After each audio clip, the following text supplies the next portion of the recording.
Donc il y a différentes parties des plantes dans lesquelles peuvent être présentes les réactifs, et donc elles doivent être ramassées à différents moments. Donc comme partie, on peut distinguer les boutons, les fleurs, les feuilles, les tiges, les racines, etc. Donc les plantes font des graines déjà, donc si on veut récolter les graines par exemple, il faut les récolter à la fin, donc quand elles ont perdu la majeure partie de leur eau. Ensuite, pour ce qui est des fleurs, donc il y a, en fonction des substances qu'on veut extraire, soit on va les ramasser au moment où elles sont encore en bouton, soit on va les ramasser en plein épanouissement. Après, ce qui est des feuilles, il faut généralement les ramasser juste avant la floraison, parce qu'ensuite elles perdent de leur substance. Et puis si c'est toute la partie aérienne, donc tout ce qui est tige, etc., en général on les ramasse au moment de la floraison. Et enfin, pour ce qui est des racines, elles sont généralement prélevées à un moment où la plante est en état végétatif, donc en automne ou en hiver. Donc dans les types de substances qu'on veut récupérer dans les plantes, donc dans ces différentes parties que l'on a vues, il faut distinguer ce qu'on appelle les métabolites primaires des métabolites secondaires. Les métabolites primaires, c'est les trucs qui sont présents en très grande quantité dans la plante, c'est la majeure partie de la plante, et les métabolites secondaires, c'est plutôt des molécules un peu spéciales que la plante crée pour se défendre, pour se protéger contre son environnement. Par exemple, pour ce qui est des métabolites primaires, on a des sucres polymérisés, des protéines, des lipides, donc les choses qu'on mange généralement, et on trouve ces sucres polymérisés, donc comme l'amidon par exemple, ces protéines et ces lipides, généralement en grande quantité dans les graines, dans les fruits, dans les racines, tout ce qui est tubercules, etc.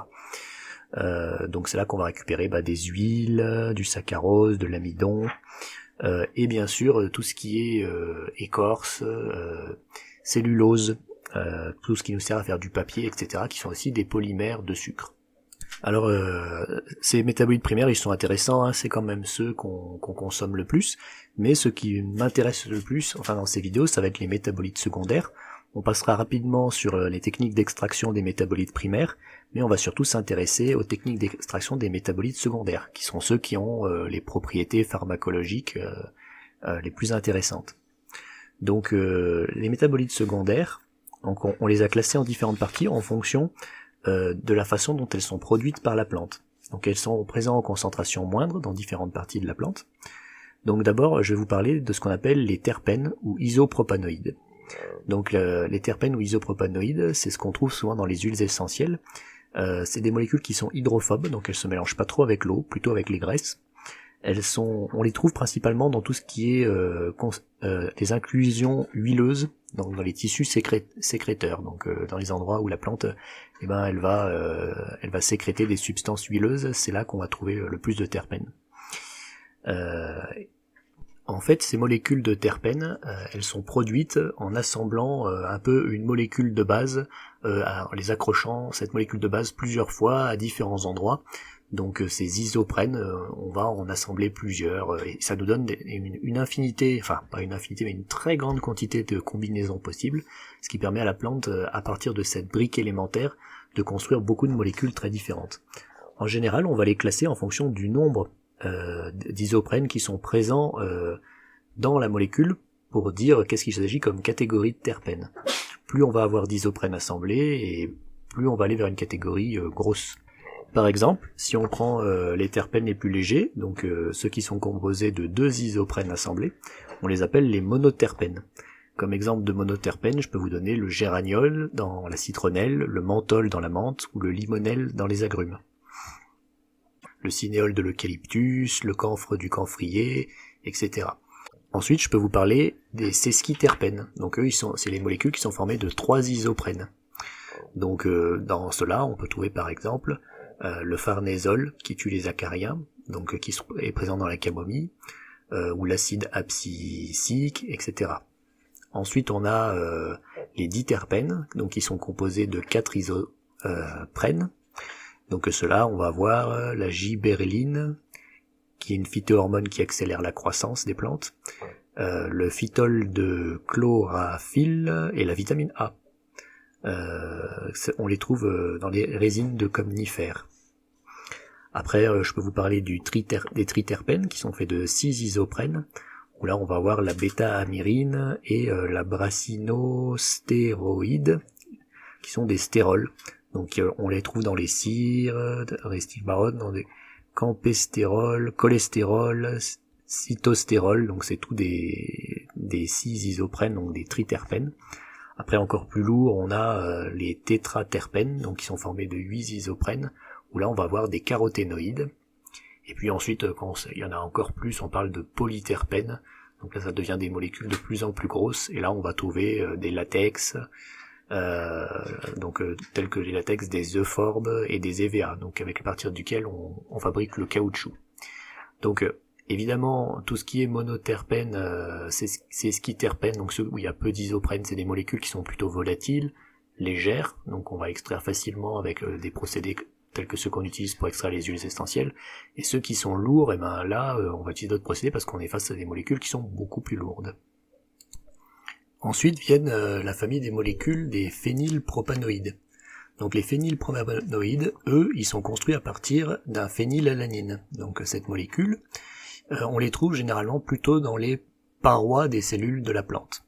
Pas trop dans les endroits où il y a des sécrétions, mais dans les parois.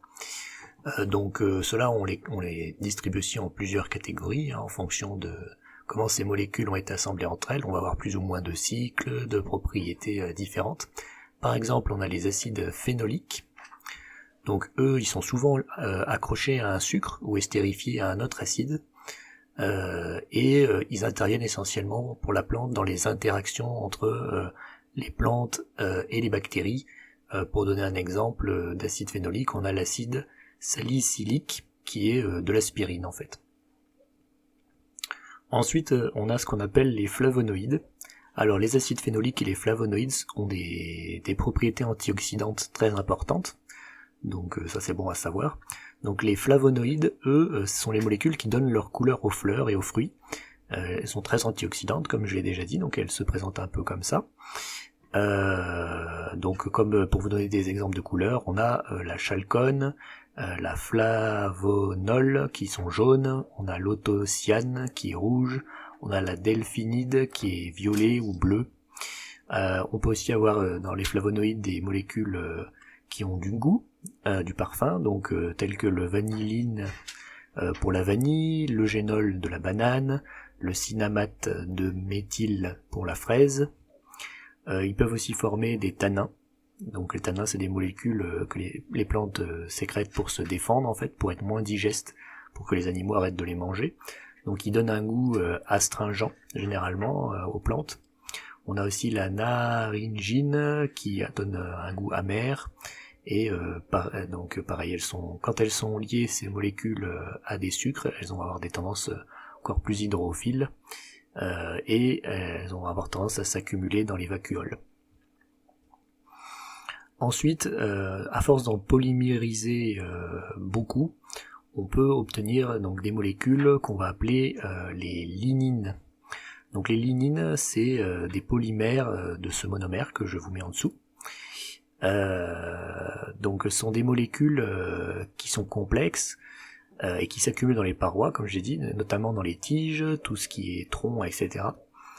Elles représentent 25% de la biomasse, donc c'est des métabolites secondaires, mais quand même présents en grande quantité. Sont des polymères amorphes et hydrophobes, et elles renforcent considérablement les tiges ou les troncs. C'est presque, on pourrait dire, la molécule qui fait la différence entre une plante verte et un arbre. C'est-à-dire une plante qui va être capable de produire de la lignine, elle va pouvoir former du bois, et donc elle va pouvoir s'étendre, monter beaucoup plus haut qu'une plante qui ne sait pas faire de la lignine. Et puis je parle rapidement des saponines.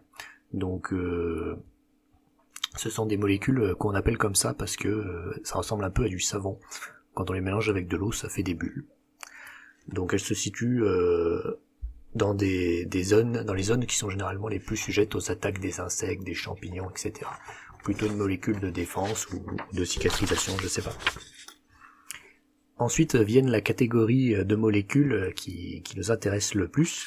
C'est celle où l'on trouve la plupart des médicaments et des psychotropes. dont la plupart de ces psychotropes on consomme plus ou moins tous les jours, donc voilà. Je vous fais pas un simple cours de drogué. Et ben ces molécules, c'est celles qu'on appelle les hétérosides et les alcaloïdes. Les alcaloïdes, vous en avez sûrement déjà entendu parler, donc eux, ils sont formés à partir d'un acide aminé qui va être quelque peu modifié. Alors en général, ils prennent la forme de sel avec des goûts amers, qui sont incolores et sans odeur, sauf si elles sont volatiles. Parfois on les trouve aussi sous forme de cire ou d'huile. Ils précipitent généralement quand on les met en contact avec des tanins. Et on les extrait avec des procédés, mais ça on verra plus tard. Ils ont des propriétés qui varient en fonction de si on est en milieu acide ou en milieu basique, ce qui nous permet de les extraire.